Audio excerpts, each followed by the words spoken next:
नमस्कार साथियों, KS competitive study centre के यूट्यूब चैनल में आपका एक बार फिर से स्वागत है। आज हम लोग जीव विज्ञान का बहुत ही महत्वपूर्ण टॉपिक पढ़ेंगे, जिसमें हम लोग देखेंगे विटामिन्स के बारे में। तो विटामिन्स क्या होती हैं, उनका हमारे शरीर पर क्या प्रभाव पड़ता है और कौन सी विटामिन हमारे शरीर के लिए कितनी आवश्यक है, ये इन सब चीज़ों के बारे में आज हम लोग पढ़ेंगे। तो सबसे पहले बात कर लेते हैं कि विटामिन जो शब्द है वो कहाँ से आया है, इस शब्द को किसने दिया। तो उसकी बात करते हैं। तो विटामिन शब्द का सबसे पहले प्रतिपादन किसने किया था, तो ये एक वैज्ञानिक थे जिनका नाम था फंक। इन्होंने सबसे पहले क्या किया, विटामिन शब्द का प्रतिपादन किया। और विटामिन करते क्या है, हमारे शरीर को विभिन्न तरीके से और विभिन्न प्रकार के रोगों से सुरक्षा प्रदान करती है, लेकिन विटामिन हमारे शरीर को ऊर्जा प्रदान करने का कार्य नहीं करती है। आगे हम लोग देखेंगे कि विटामिन क्या होते हैं। तो चलिए देखते हैं कि विटामिन हमारे शरीर के लिए क्या होते हैं, बहुत ही आवश्यक सूक्ष्म पोषक तत्व होते हैं। विटामिन भी क्या है, एक प्रकार से सूक्ष्म पोषक तत्व का ही काम करते हैं। विटामिन शब्द के प्रतिपादन की बात करेंगे, जैसा कि मैंने अभी पहले बताया, किसने किया था, फंक नामक वैज्ञानिक ने किया था। और विटामिन क्या करती है, हमारे शरीर की रोगों से रक्षा करती है, परंतु इससे हमें ऊर्जा नहीं मिलती। विटामिन से हमें किसी प्रकार की ऊर्जा नहीं मिलती, परंतु यह विभिन्न प्रकार के रोगों से हमारे शरीर की रक्षा करती है, उसको बचाती है और उस शरीर की कार्यशीलता को बढ़ाती है। क्योंकि जब रोग नहीं होगा शरीर में कोई, तो शरीर की कार्यशीलता अपने आप ही ऑटोमेटिक ही बढ़ जाएगी। और ये मिलता कहाँ से है, विटामिन, विभिन्न प्रकार के विटामिन को प्राप्त करने के लिए हमें अच्छे अच्छे भोज्य पदार्थ और आहार लेने होते हैं, जिससे कि प्रचुर मात्रा में हमें सारी विटामिन का एक समुचित मात्रा में ग्रहण कर सकें। तो बात करते हैं विटामिन के प्रकार, यानी कि टाइप्स, कितने टाइप्स के विटामिन होते हैं। तो देख लेते हैं कि विटामिन जो है दो प्रकार की होती हैं। कौन कौन से, एक होती है जल में घुलनशील विटामिन। कौन सी, जल में घुलनशील विटामिन। तो इसके अंतर्गत कौन कौन सी विटामिन आती है, विटामिन बी कॉम्प्लेक्स का एक समूह होता है। विटामिन बी का एक समूह है, जिसमें क्या है, B1 है, विटामिन B2 है, विटामिन B3 है, vitamin B5, vitamin B6, vitamin B7, vitamin B9 और वह विटामिन B12। ये विटामिन बी कॉम्प्लेक्स है, ये भी क्या है, जल में घुलनशील है। और दूसरी विटामिन जो है वो है विटामिन सी, यह भी क्या है, जल में घुलनशील विटामिन है। तो इस प्रकार से हम लोगों ने देखा जल में घुलनशील विटामिन कौन कौन सा है, तो विटामिन बी और सी। यहाँ से सीधे प्रश्न आता है कि जल में घुलनशील विटामिन के नाम बताइए। तो कौन कौन से है, विटामिन बी कॉम्प्लेक्स के अंदर जितनी विटामिन आती हैं वो, और विटामिन सी। ये क्या करती है, हमारे शरीर में जमा नहीं होती है, ये हमारे शरीर में जमा नहीं हो पाती हैं। और क्या होती हैं, ये मूत्र मार्ग से क्या करती हैं, पेशाब के साथ ये बाहर निकल जाती हैं। इसलिए हमें जो है हमारे भोजन या आहार में रोजमर्रा में विटामिन बी और सी लेना आवश्यक होता है, क्योंकि यह हमारे शरीर में इनका संश्लेषण नहीं हो पाता है और यह बाहर निकल जाती हैं। आगे देखते हैं दूसरे नंबर की विटामिन क्या है, ये क्या है, वसा में घुलनशील विटामिन। इसके अंदर कौन कौन सी विटामिन आती है, विटामिन ए, डी, ई, के। कौन कौन सी विटामिन है, विटामिन ए, डी, ई, के। यहाँ से सीधा सीधा प्रश्न पूछ दिया जाता है, वसा में घुलनशील विटामिन कौन कौन से होते हैं, विकल्प में पूछ दिया जाएगा या सीधे लिखने के लिए आ जाता है, वसा में घुलनशील विटामिन के नाम लिखिए। तो कौन कौन से हैं, ए, डी, ई, के। इसकी ट्रिक की बात करें, अगर हमको याद करने के लिए इसकी ट्रिक की बात करें, तो इसको हम कह सकते हैं कीड़ा। कीड़ा मतलब विटामिन के, vitamin E, vitamin D, vitamin A, ये क्या है, वसा में घुलनशील विटामिन है। इन दोनों से काफी मात्रा में प्रश्न पूछे गए, काफी मात्रा में जो एग्जाम है उनमें प्रश्न पूछे गए हैं। जल में घुलनशील विटामिन कौन कौन से होते हैं, वसा में घुलनशील। तो ये क्या करते हैं, ये वसा लीवर में क्या हो जाते हैं, जमा हो जाते हैं। हमारे शरीर में वसा और लीवर के उत्तक जो होते हैं उसमें क्या होते हैं, जमा हो जाते हैं। और इनका अधिक सेवन, कौन सी विटामिन से, विटामिन के, ई, डी, ए जो है, इनका अधिक मात्रा में अगर हम सेवन करते हैं तो यह क्या होती है, हमारे शरीर के लिए हानिकारक होती हैं। आगे बात करते हैं, हमारा शरीर विटामिन डी व के का संश्लेषण कर सकता है। जैसा कि हमने यहाँ देखा, विटामिन डी और के का संश्लेषण हमारा शरीर कर सकता है। सूर्य की पराबैंगनी किरणें जो है क्या करती हैं, सूर्य के पराबैंगनी किरणें हमारी त्वचा में उपस्थित जो इर्गेस्टिरॉल नामक जो पदार्थ होता है उसको क्या करते हैं, विटामिन डी में परिवर्तित कर देती हैं। क्या, पराबैंगनी किरणें जो होती हैं, जो सूर्य से प्राप्त होती हैं, वो हमारी त्वचा के जस्ट निचली वाली जो परत होती है उसमें इर्गेस्टिरॉल नामक एक पदार्थ पाया जाता है, उसको क्या करती हैं, ये विटामिन डी में परिवर्तित कर देती हैं। तो इस प्रकार से हम लोगों ने देखा हमारे शरीर को विटामिन डी कहाँ से मिलती है, तो ये कहाँ से मिलती है, इर्गेस्टिरॉल के विटामिन डी में परिवर्तन से। कैसे होता है, पराबैंगनी किरणों के द्वारा होता है। अब हम लोग आगे देखेंगे कि कौन से विटामिन से कौन सा रोग होता है, उसका हमारे शरीर पर क्या प्रभाव होता है, और विभिन्न विटामिन के रासायनिक नाम की हम लोग चर्चा करेंगे और देखेंगे कौन से विटामिन के कौन कौन से स्रोत हैं, कौन कौन सी चीज़ें हमें लेने से और कौन सी विटामिन हमें प्राप्त होगी। चलिए साथियों आगे देखते हैं विभिन्न प्रकार के विटामिन और उनके रासायनिक नाम तथा उनकी कमी से होने वाले रोग और कौन से विटामिन किस स्रोत से प्राप्त होते हैं, इन सब के बारे में हम लोग विस्तार से जानेंगे। तो सबसे पहले देखते हैं विटामिन ए। विटामिन ए का वैज्ञानिक नाम या रासायनिक नाम क्या है, रेटिनॉल है। क्या कहते हैं विटामिन ए को, रेटिनॉल कहते हैं। इससे होता क्या है, जब इसकी कमी हो जाती है हमारे शरीर में तो क्या हो जाता है, रतौंधी हो जाती है। रतौंधी क्या है, रतौंधी क्या है, एक आँखों में होने वाली बीमारी है। इससे बच्चे और बुजुर्ग किसी भी उम्र के व्यक्ति प्रभावित हो सकते हैं। इसमें क्या होता है, रोगी को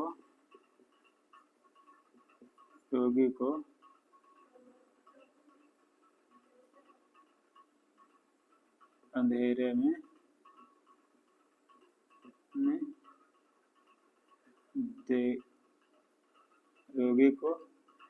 में देखने में कठिनाई होती है,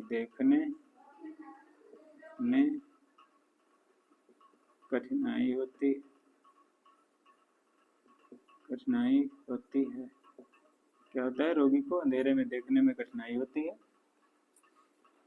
और इसको दूर करने के लिए हमें क्या क्या लेना चाहिए, तो इसमें क्या कर सकते हैं हम लोग, रतौंधी के रोगी को क्या करना चाहिए, मछली के तेल का सेवन करना चाहिए, पपीता खाना चाहिए और हरी पत्तेदार सब्जियां खाना चाहिए, गाजर का प्रयोग करना चाहिए प्रचुर मात्रा में। ये इन सब चीज़ों से हमें क्या मिलता है, विटामिन ए जो है भारी मात्रा में, प्रचुर मात्रा में मिलता है, जिससे हम रतौंधी जैसी समस्याओं से बच सकते हैं। आगे देखते हैं विटामिन बी1, जिसका रासायनिक नाम क्या है, थायमिन। इसको क्या कहते हैं, थायमिन कहते हैं। विटामिन बी1 की कमी से कौन कौन से रोग होते हैं, तो बेरी रोग हो जाता है। ये क्या है, बच्चों में होने वाली बीमारी है। विटामिन बी1 से क्या होता है, बेरी रोग होता है। थकान और कमजोरी महसूस होती है और तंत्रिका तंत्र जो है बुरी तरीके से प्रभावित होता है। इसे प्राप्त करने वाले स्रोतों की बात करते हैं तो ये साबुत अनाज से विटामिन बी1 कहाँ से मिलता है, हमको साबुत अनाजों से मिलता है, जैसे कि ब्राउन राइस हो गया, गेहूँ हो गया, जई हो गई, अलसी हो गई। और देखते हैं सूरजमुखी के बीजों से हमको मिलती है बी1, अलसी के बीजों से मिलती है, मछली, मांस, पनीर इत्यादि विभिन्न प्रकार के जो खाद्य पदार्थ हैं उनसे हमें क्या मिलती है, प्रचुर मात्रा में विटामिन बी1 मिलती है, जिससे कि हम विभिन्न प्रकार के रोग जैसे बेरी रोग है, तंत्रिका तंत्र संबंधी विभिन्न प्रकार के रोग हैं, थकान और कमजोरी इत्यादि समस्याओं से बच सकते हैं अगर हम दैनिक उपभोग में इन सारी चीज़ों को आहार के रूप में लेते हैं। तो अगला विटामिन है विटामिन बी2, जिसका नाम क्या है, राइबोफ्लेविन के नाम से इसको जाना जाता है। इसका रासायनिक नाम राइबोफ्लेविन है। इससे क्या होता है, इसकी कमी से त्वचा का फटना, यानी कि होठों में दरारें बन जाती हैं, त्वचा में विभिन्न तरीके से अनेक समस्याएं आ जाती हैं, त्वचा खुरदरी हो जाती है, रूखी हो जाती है और आँखों में जलन इत्यादि की समस्या देखने को मिलती है। इसको प्राप्त करने के विभिन्न स्रोत हैं, जैसे कि डेयरी उत्पाद के अंतर्गत आ जाएगा घी, दूध, मक्खन, पनीर इत्यादि। और अंडे का जो सफ़ेद भाग होता है उसमें भी क्या होता है, विटामिन बी2 प्रचुर मात्रा में पाई जाती है। मछलियों में भी विटामिन बी2 प्रचुर मात्रा में पाई जाती है। इसमें विशेष प्रकार की मछली होती है, जैसे कि सैल्मन हो गई, इसमें प्रचुर मात्रा में विटामिन बी2 पाई जाती है। ट्राउट हो गई, इसमें प्रचुर मात्रा में विटामिन बी2 पाई जाती है। और अन्य विभिन्न खाद्य पदार्थ हैं जिनसे हम विटामिन बी2 को प्राप्त कर सकते हैं और ये जो समस्याएं हैं इनसे बच सकते हैं और शरीर में विटामिन बी2 की डेफिशिएंसी से हम बच सकते हैं। अगली विटामिन का बात करते हैं तो यह विटामिन बी3 है, जिसका रासायनिक नाम पेंटोथेनिक अम्ल है, पेंटोथेनिक एसिड। इसकी कमी से क्या हो जाता है, बालों का सफ़ेद होना, असमय बाल सफ़ेद होने लगते हैं। जिस व्यक्ति के शरीर में विटामिन बी3 की डेफिशिएंसी होती है उसमें असमय क्या होता है, बालों के सफ़ेद होने की समस्या देखी गई है। कोलेस्ट्रॉल की समस्या भी इसमें देखने को मिलती है। इसको प्राप्त करने के विभिन्न स्रोतों की बात करेंगे तो मांस, मछली और नट्स, विभिन्न प्रकार के नट्स जो है उनसे क्या मिलता है हमको, विटामिन B3 मिलती है, जिससे कि हमारे शरीर को प्रचुर मात्रा में इन आहारों का सेवन करके विटामिन B3 की डेफिशिएंसी से बचाया जा सकता है और उनसे होने वाले रोगों से अपने शरीर की रक्षा कर सकते हैं। अगला विटामिन B7 है। इसको वैज्ञानिक नाम क्या है, बायोटीन के नाम से जाना जाता है। इसको बायोटीन के नाम से जानते हैं। और विटामिन B7 की बात करेंगे तो इसमें क्या होता है, बालों के गिरने की समस्या हो जाती है। बालों के गिरने की समस्या होती है, इसमें की समस्या हो जाती है, इसमें बालों के गिरने की समस्या हो जाती है। और इसकी डेफिशिएंसी को दूर करने के लिए हमें अंडा, बादाम और सोया आदि खाद्य पदार्थों का प्रचुर मात्रा में दैनिक आहार में शामिल करना होता है, जिससे कि हम विटामिन B7 की डेफिशिएंसी से अपने शरीर को बचा सकते हैं और विभिन्न प्रकार की जो समस्याएं हैं उनसे अपने शरीर की रक्षा कर सकते हैं। आगे देखते हैं विटामिन B12। इसका नाम, रासायनिक नाम है साइनोकोबालामिन। साइनोकोबालामिन के नाम से जाना जाता है। इसकी कमी से क्या होता है, एनीमिया हो जाती है, इसको रक्त अल्पता कहते हैं। और RBCs की संख्या जो होती है कम हो जाती है, यानी कि रेड ब्लड सेल्स जो होती हैं हमारे शरीर में, इनकी संख्या में कमी होने लगती है। और विटामिन B12 को प्राप्त करने के स्रोतों की बात करें तो मांस हो गया, मछली हो गई, डेयरी उत्पाद जिसमें घी, दूध, मक्खन, पनीर इत्यादि हो गए, और अनाज, हरी पत्तेदार सब्जियां इत्यादि अगर हम अपने आहार में शामिल करते हैं, इनकी प्रचुर मात्रा लेते हैं, तो इसमें हमें बड़ी आसानी से प्रचुर मात्रा में विटामिन B12 मिल जाती है, जिससे कि हम रक्त अल्पता हो गई और RBCs की कमी की समस्या से अपने आप को बचा सकते हैं और शरीर की रक्षा कर सकते हैं। विटामिन B12 के बारे में विभिन्न परीक्षाओं में कई बार प्रश्न पूछे गए हैं।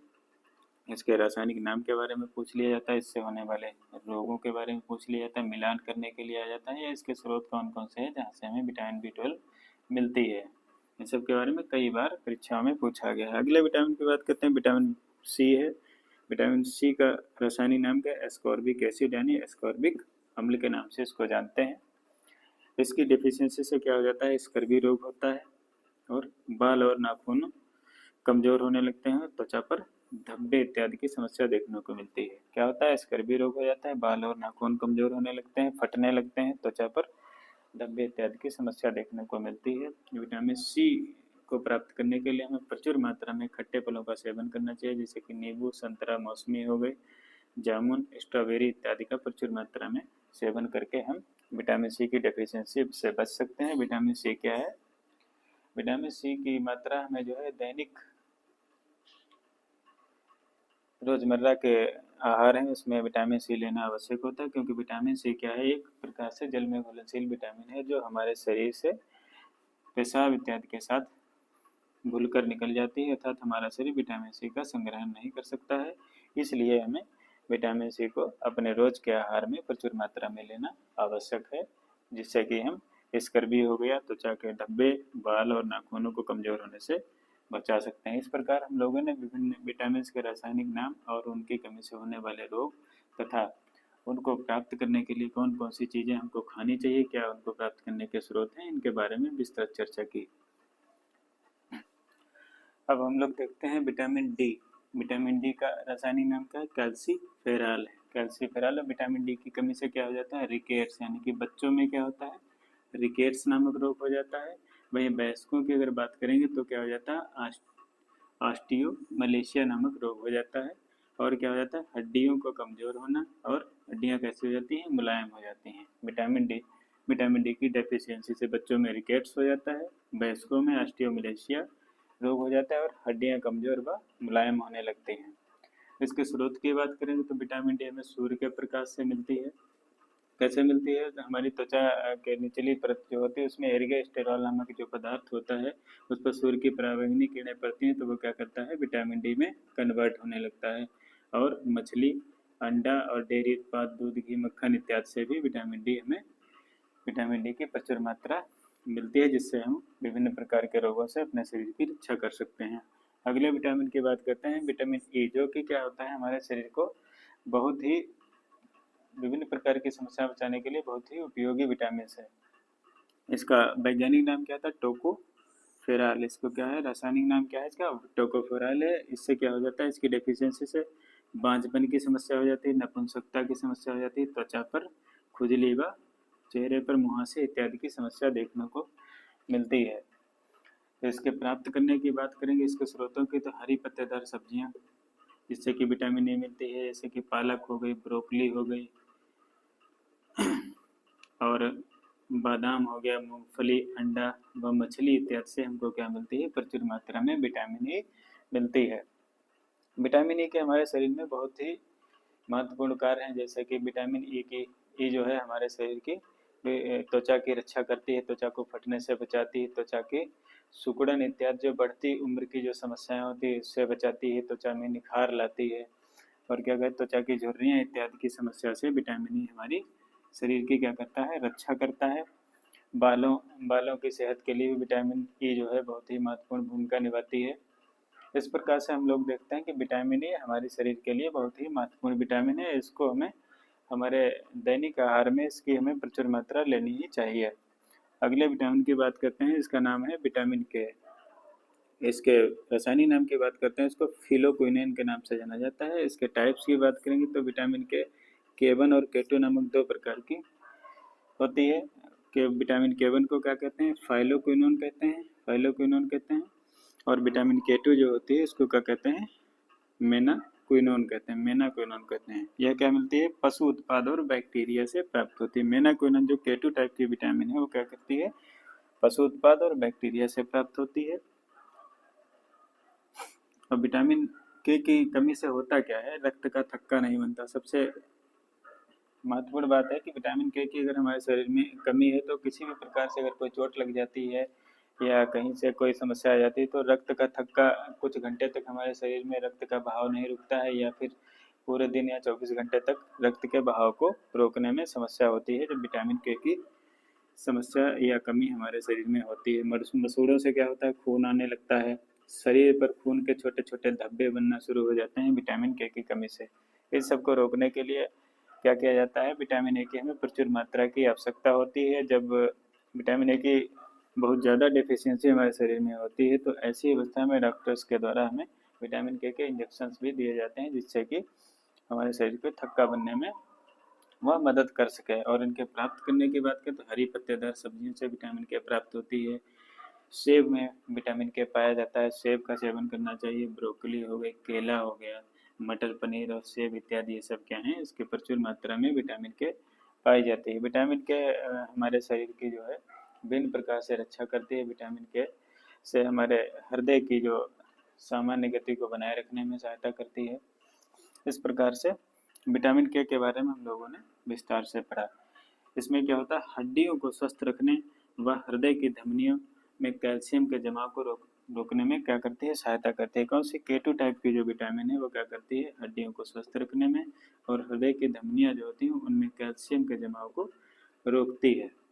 इस प्रकार से हम लोगों ने आज के लेक्चर में विटामिन के बारे में बहुत ही विस्तार से चर्चा की। उनके रासायनिक नाम क्या हैं या उनकी डेफिशिएंसी से हमारे शरीर में कौन कौन से रोग हो सकते हैं, और उनकी डेफिशिएंसी को दूर करने के लिए हमें कौन कौन से आहार अपने दैनिक जीवन में शामिल करना चाहिए। इन सब चीज़ों के बारे में हम लोगों ने बहुत ही विस्तार से चर्चा की। आशा करते हैं कि आपको यह वीडियो बहुत अच्छा लगा होगा। अगर अच्छा लगा है तो इसके आप लोग नोट्स बनाते चलिए, एक दो बार देखकर इसको याद करने की कोशिश करें।